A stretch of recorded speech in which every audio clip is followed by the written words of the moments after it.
औज़ु बिल्लाहि मिनश शैतानिर रजीम बिस्मिल्लाहिर्रहमानिर रहीम। कुछ सवाल हुआ सिंधी जा MCQs हुआ जीअं त हिन में सभ खां पहिरियां आहे सवाल नंबर त अनवर किताब पढ़ियो इहो कहिड़ो ज़मानो आहे त इहो सिंपल में माज़ी मुतलिक़ आहे। ठीकु आहे।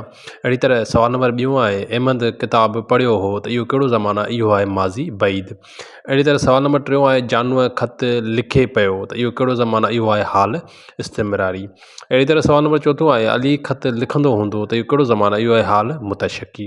अहिड़ी तरह सवाल नंबर जो पंजों आहे असलम किताब पढ़ंदो आहे त इहो कहिड़ो ज़मानो आहे इहो आहे हाल मदामी।